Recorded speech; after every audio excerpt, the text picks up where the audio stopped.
You don't have to have a large audience to make money from your podcast. I know that sounds absolutely mind-blowing because everybody talks about downloads and how many watches and how many listens and how many da-da-da-da-da. Well, we're going to tell you that that's the truth.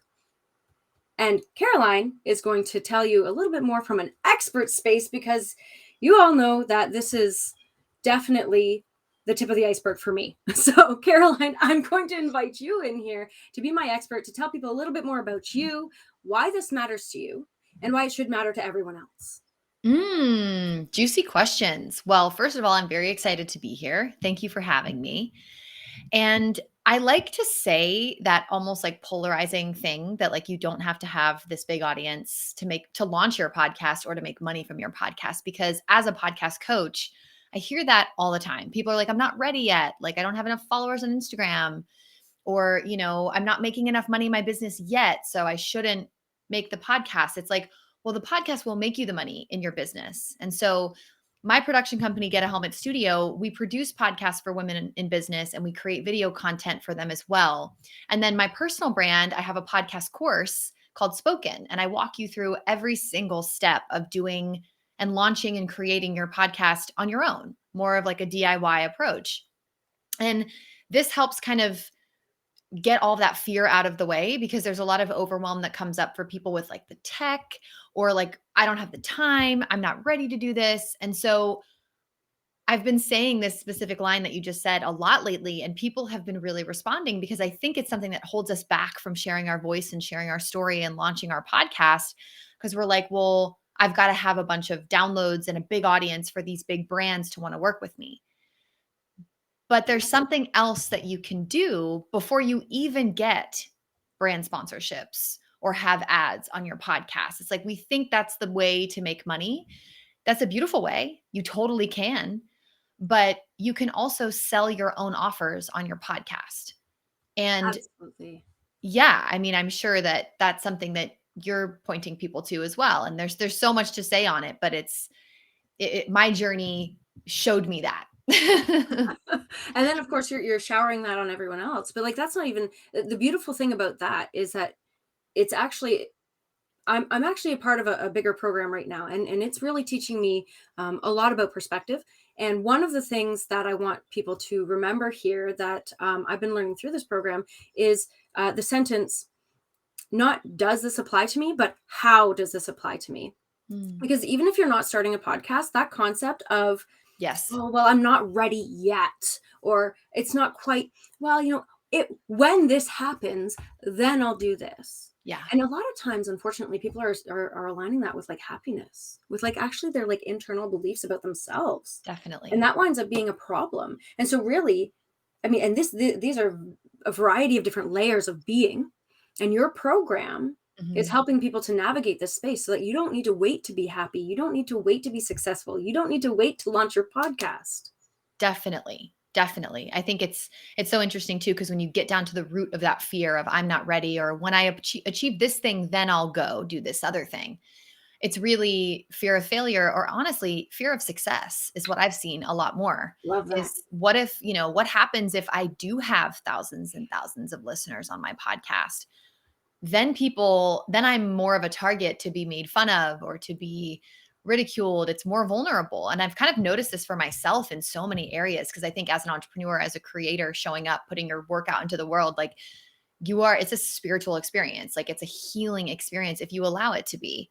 And so I've noticed all these little limiting beliefs hiding in the corners of my nervous system, and my past and all of it. It just brings it all to the surface. And you just have to say, what am I waiting for? What am I actually waiting for? It's like nothing. What am I waiting for? That's beautiful too. And it's the kick in the pants oftentimes we need.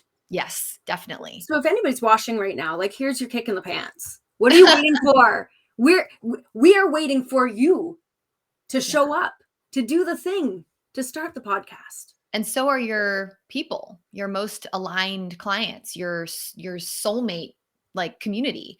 They're out there right now calling you into their lives. They're wondering, I wonder if there's somebody out there who teaches this, but is kind of like this. It's like that thing that makes you who you are. And nobody's going to find you if you don't tell people about it, if you don't shout it from the rooftops, if you don't turn your microphone on. And so that's why I'm so passionate about this work. I love that. And I'm often telling people along that same vein is, you got to fly your freak flag. Like, Yes. don't be afraid of both failure and success. You need to fly that freak flag because there are people who have that same, or at least a similar freak flag tucked away in a closet, and they're sitting on their hands right now, waiting for somebody else to do it so that they can join you and celebrate with you, to congregate around this, whatever notion it is that's lighting you up. Absolutely. I think that the more that you can dive into your authenticity and really allow it to be at the forefront of everything that you do, that's where the magnetism is. That's where everything opens up for you, because that's, to me, that's the energy of the universe. It's like when you're in alignment with your authentic self, that's when all of the things come your way. So, I mean, if you're kind of hiding behind, well, I don't really want to act like that, then I think when you do actually let yourself act like that and be that version of yourself, that's when all your people are going to show up. Absolutely. And so, and this is particularly important for people in entrepreneurship, I believe, because you've got people coming from corporate, or you've got people with an idea of what it means to be a business person or a professional, Yes. right? And so we're looking at podcasting in particular, because this is a very, it's a booming industry. You've got audio, you've got video, you've got a lot of community building around it. It's a great way to make something more lucrative in a variety of different ways, like income stream wise. Totally. So how then, like, other than like that was just my gloss over, but tell me a little bit more based on your expertise about how podcasting in particular is such a powerful space for somebody in entrepreneurship to be as both a host and a guest. As both a host and a guest. Absolutely. Well, my first thought is that, your podcast episodes, they live on in this library, because if you're a podcast listener, anybody listening to this, which you are, if you're listening to this, the nature of listening to podcasts is, okay, I find a show that looks kind of cool, or I see this person's name on this show that looks kind of cool. And then you scroll through, or you're looking for something specific. It's treated as just like a library right there for you, versus social media. Sometimes we'll find somebody on Instagram, you can kind of scroll through and watch stuff, but it's less searchable on social media. So you're pouring your heart into this content creation, and it's kind of lasting like 24 to 48 hours. Like the life cycle is super short. If that. And then, so your podcast episodes, I mean, honestly, people are still listening to my podcast episodes from 7 years ago. And, then you get into the conversation around like dynamic ad insertion and kind of going into the back catalog of your podcast and popping in new ads that are promoting your current offers to an episode that's from 5 years ago, right? So there's all of these ways that podcasting just kind of the domino effect. It's like you have a guest on your podcast, their whole audience, I mean, a lot of their audience are going to want to listen to that person. Then they find you. Then they find your podcast. Then they find everybody else on your podcast. It's just this big domino effect. So hopefully that answers your question. I mean, it's just like, it's such a powerful platform. And to me, it feels like you can really stay in your zone of genius, because it's just you and your microphone, or you and the person that you want to interview, versus being on social media or wherever and just hearing all this noise of like, show up this way, be this way, look this way. And like, shh, just like let us share our authentic voices. And I just have recently kind of unfollowed a bunch of people on Instagram, and just like, because the vibe of podcasting is so like, it's me and my people. It's me and my people. We can really connect. And so I'm trying to recreate that as much as I can on social. I love that, because it's truly community building. And this is actually something that, so what you're saying 100% is in alignment with all the things that I'm doing, because I do, of course, function in social media as well. I really promote that sort of content marketing, because that's a really great way to organically grow your business. Totally. And pulling in those notions of community building around a common thread is a really important part of growing intentionally on socials. And what I was also hearing, and correct me if I'm wrong, but I heard a lot about, and now you didn't use these words, but audience sharing. Yeah. So I hear that. And this is a superpower that anybody can tap into through the power of networking, through the power of meeting people, and then combining your efforts to share one piece of content across a variety of platforms. And when you do so intentionally, podcasting being an amazing way to do that, Mhm. you can 10x your audience, your right fit audience. Yes. Yes. That's amazing. It's so powerful. And I think my brain already kind of works this way just because as a producer working in film production, that's my whole career, right? So like prior to getting into entrepreneurship and the mindset of, oh, the right director and the right sound designer and the right actor for this, and just always kind of thinking like, who can I connect with who? That is my default way of thinking. So when I'm launching something, when I'm just trying to build my community and connect with people online, I'm constantly thinking, what can we do for each other? Like, how can we support each other? And why don't we do a podcast episode or a podcast swap or an Instagram live, or do an Instagram live and publish it to your podcast, like, or a freebie swap. Like, I'm always down for the collaboration because that's just, to me, that feels so deeply human. And then yes, you're doing this like very organic audience sharing, which is wonderful. In addition to building your own audience, which you can totally do. But why not just like try to amplify that a little bit more? And this is my favorite. This is my absolute favorite. Through being human. Yeah. That human connection. As soon as you said that, I just kind of, I need to do a little dance because it's part of being human. And I Yeah. love it so much. Like that is the power. That is the power of podcasting and collaboration and actual making progress both personally and professionally.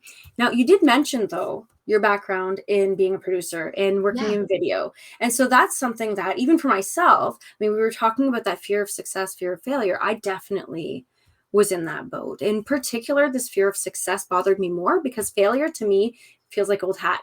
I don't know if that's a good thing or a bad thing, but this I idea hear you. of success was scary. And Yes. so one of the elements that was, I don't know what to call it. I don't want to necessarily call it an obstacle or a challenge, but it was something that I was considering. It was weighing on my mind, Yeah.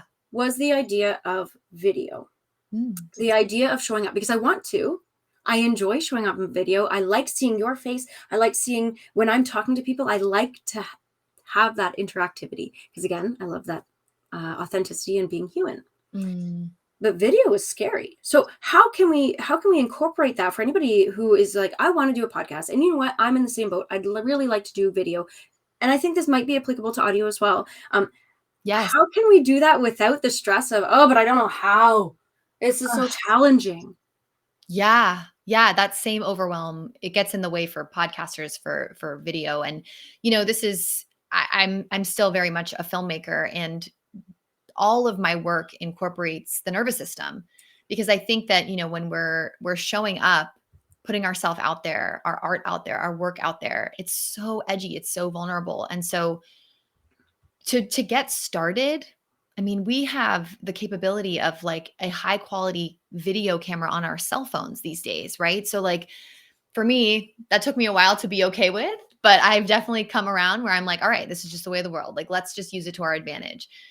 And, playing with that in a way that feels just easeful, fun, just like film things that you think are beautiful to you. Use them as B-roll for your reels. Like, just if the lighting is beautiful, if something in nature is beautiful, just turn on your camera and just grab it, even without thinking of content creation or like, I have to make content. It's like, make it for fun.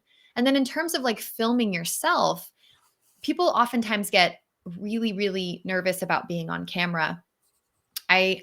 I say start small. If Mm. going live feels really scary, then do something pre-recorded. Then you can do a million takes. If it's going to help you feel comfortable your first time, then start there. And I also highly recommend doing some breath work or some dance to really shake out all of the nervous energy before you turn your camera on. And, if you're looking, I don't know what to say, or I'm not really sure, my voice, I stutter over my words. It's like, pick one question to answer and start there. For me, I feel like showing up live is easeful for me. Like and not a lot of people feel that way. And Mm. so they're like, how do you do it? And I'm like, I feel very much like when I can breathe into my body and just kind of allow my channel to be open and for things to come out, that's my best. That's when the best stuff comes out. But that's just kind of over like years and years of practice. If you're not quite there yet, then just answer one question. Share one tip, share one story and start there. So you're not thinking like, "Oh my gosh, what am I even going to say?" And take the messy imperfect action. Like let yourself stutter over your words. The amount of times that I've done that, and like I tell all my new podcasters to like go listen to my old episodes because like the sound quality is bad, like there's lawnmowers going off in the background. Like so what? Like obviously I don't want every episode to sound that way, but if it does in the moment, just like breathe into it. It's all good. You're allowed to make a mistake. It's okay. I love that. I love that so much. And this is one of the reasons why, and I get a lot of guests coming on here. You're one of the unique ones who is like, let's just go. I love that. That's so perfect. But I get a lot of people who are like, oh, it's live. Whoo. And then I do the Mm, same thing as you. I said, okay. I said, raise your hands and shake them all the way down. And then yeah. roll out your shoulders and do a, and the reason, and then also just making sure that everybody knows the reason we go live is because I, in my space, encompass this authentic human space. And I make room for you to stutter over your words, for you to get a tickle in your throat and need a glass of water or whatever you're drinking. And I make room for a Freudian slip. Oh my goodness. If you say something that is a Freudian slip, not only am I going to probably giggle, we're also definitely keeping it in because we don't cut this ish out. Yeah. Because this is reality. This is what we do. And Yeah. I think that is such an important way to go about your life. And I wanted to add, you mentioned, and this is a direct, like this connects perfectly, is you mentioned when you see something beautiful in the world, just film it. Yeah. Just record it. And Yeah. this is a really important thing that actually social media influencer, Elise Myers, I love her to bits and pieces. She Mhm. started to do, take a picture of the things that make you happy. And she just has like a whole roll of random images, but they made her happy in the moment. Like she I love literally had that. like I want to say it was like a picture of a pigeon. Like, I I don't know. know. I And love it's that. beautiful. Yes. And it gets you to recognize the things that are beautiful. And another conversation. I love conversations. Conversations starting. If you guys are ready to join, like absolutely talk. This is the start conversation. Keep the conversation going. Ask questions. Caroline and I have so many responses, and there are going to be a lot of people in our community who can contribute to the conversation as well. You will always find richness in these conversations. And so I'm going to say that a conversation that I had previously, it was either today or yesterday, was all about looking for glimmers Oh, yeah. and then announcing them, because people will see something, oh, that's beautiful, but then they go whoop, to the next thing. Mhm. Stop it. Stay in the joy. Capture it. Yes, lean into it. And it Yep. will not only help you in your soul, it will also help you in your business and your marketing.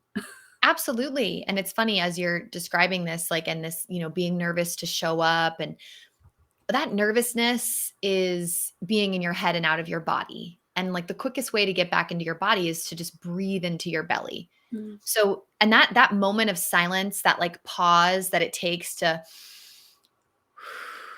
feels like an eternity, but it's like a literal millisecond.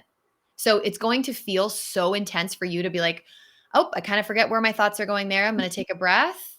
But if you do that, nobody's going to notice. Like, and what taught me this was teaching yoga classes. Like I was, how do I say the right words and remember all these like Sanskrit words? Like, how am I going to do this? And I would get, the people would show up to class and it would be getting packed. And I'd be like, oh my gosh, like I've got to start this. I've got to lead this. These people are like all looking at me. And I'd have my class all planned out. And then inevitably I'd be like, oh man, did we already do this on this side? And I would just take a breath, Yeah. and then they would hold that posture for like a second longer. And then I'd be like, nope, we didn't. Just like take the beat, take the moment to actually breathe. It's okay. Yeah. And I want to add to that to say, because you said nobody will notice, and 9 times out of 10, they won't. And I'm going to argue that if they do, it's probably a good thing, because this is you modeling that it's okay to do this, that you don't need to be stuck in hustle culture within your mind and in your environment. It's Definitely. okay to pause, be a leader in doing what is right. You are an influencer and a role model in all aspects of how you're showing up in life and business. Absolutely. I love that. I think that is the biggest, most beautiful leadership, is to show up and be vulnerable in your leadership. You can, and I've heard this from my coaches too. It's like, if you're feeling nervous about this thing, what if you showed up to your audience and said, feeling kind of nervous? What if, like, and then honestly, that's kind of all we need to do sometimes to just clear that energy. And then we're like, okay, cool. They still accept me and love me here. Like, just kind of trick your nervous system into it. And then you're like, I'm good. I'm off and running. Absolutely. I did that actually just a little while ago. I did an Instagram live and I was like, hey guys, so I am having a day and I'm doing a thing that I do all the time. And for some reason today it's making me nervous. And that storytelling is really important to create that connection with your audience, which is something that we were talking about too, is just this idea of like, sure, you're showing up for a podcast, and whether it's scripted with questions or whether it's more organic, the way our conversation rolls, Yeah. there's that element of storytelling that really allows your audience to dive deeper into everything that you're doing. Can you tell me a little bit more about how you help people to really infuse that into the way they're showing up within their podcast? Ooh, yeah. I love that question. So, well, this is a lot of what we do inside of my core sessions, which are my storytelling intensives, but it all plays into the same thing. Because if you are showing up and have a brand, showing up and have a business, and then have a podcast, what you're speaking about on your podcast and what you're speaking about in your business and in your content are hopefully going to be the same thing. Otherwise, you're doing too much work. So, That's fair. so being able to, in these containers with my clients, spend 2 hours and get them into their body, and then do an interview where I'm asking them specific questions that I've kind of learned and become familiar with doing documentary film work, where I'm like trying to unearth the story. Like, what are we actually working with here? What Mhm. makes you unique? What lights you up? What's the big, highest vision? If anything were possible, what would you be doing? Who would be around you? Who would you be helping? What kind of art would you be making? And, when you create a safe space for somebody to actually say those things and take up space saying them, the beauty comes out.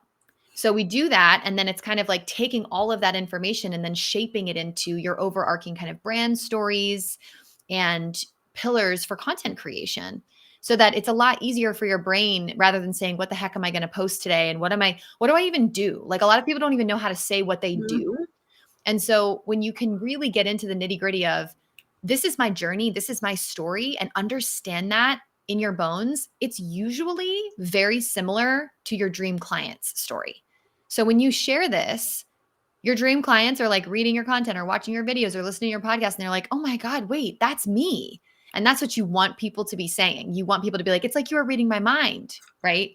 So usually that's hidden in like your own journey and story. It's so good. I just looked around my person because there was a time when I was doing videos in my Facebook community, which still exists and provides like organic marketing support, much like a paid marketing community, but it's free, where I pop in there and I just give tips and tricks and advice, and you get to ask me questions for free. Super fun. But my point is, I used to have a pencil that had a little sticky note on it, and I would wave it when somebody was saying something that was like on point. So I was like, I want to wave a flag for all that you're saying right now, because it's just so perfect. Because brand messaging is at the root of everything that you're doing. And I'm going to argue that it's not just professionally, it's also personally. Because like you say, your story is probably very much in alignment with the story of your right fit client. Yes, So definitely. tapping into that, tapping into your core values, tapping into what it means to show up as you, to experience these problems and to experience the resolution of these problems, and that transformation in between, so rich and full. And using storytelling and it really is just that connective tissue that brings everybody together.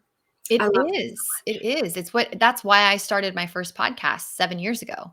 That's why I was sharing my mental health journey and my ups and downs with anxiety and healing anxiety, and I had no intention of starting a business. I didn't even like really know what entrepreneurship was at that point.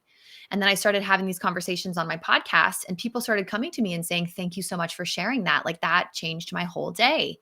And then people started asking me, how did you stop your panic attacks? How did you regulate your breath? How did you do this? And then I started coaching, and I created my first offer, and then I started selling it on my podcast. And I made Beautiful. $5,000 as soon as I started to do that. Like, and I didn't have a big audience. I had under 1,000 listeners, and I had no brand sponsorships, no ads. I didn't even know, like, podcasting hadn't even really taken off yet. And then now, from then to now, it's just like, the universe plays tricks on you in that way where you're like, feeling really called to do this thing, but I'm not really sure why. And like, it doesn't really make any sense on paper. But Mm. then, now looking back 7 years down the road, I'm like, oh, I was just being taught everything there is to know about podcasting. So I can then help other women launch their podcasts and share their voice. That's massive. And then, you know what, on that note, I'm going to invite you to share the cherry on top, some final notes, because I feel like at this point, we could go down a rabbit hole. So instead of doing that, we're going to take a breath and share some last points. And also, of course, tell people how they can get in touch with you and what are their next steps. Absolutely. Well, the first thing I'll say is that if any of this is resonating and if sharing your voice is feeling like you've had this burning desire to do it, launching a podcast, but you don't really know where to start, you can start with my free podcast launch starter guide. It is honestly so packed with information. It's an equipment list. It's a checklist of every single step. It's a workbook that helps you start to kind of open up, like, what would my podcast be about? What kind of conversations do I want to have? How can I point people to my business from my podcast? And within that, I mean, come follow me on Instagram. I'm super active on Instagram. I am CAROLYN Aylward. My podcast right now is called the Creative Visionary Podcast. So there's a lot going on over there. So these are great ways to plug in. I've got a lot of episodes about podcasting and how to get started and the creative process in general. And my podcast course, Spoken, is going to be enrolling very soon. We get started at the end of October. It's a 6-week-long program. It's live and it is so juicy. It will walk you through every single step of creating, launching, producing, monetizing your very own podcast.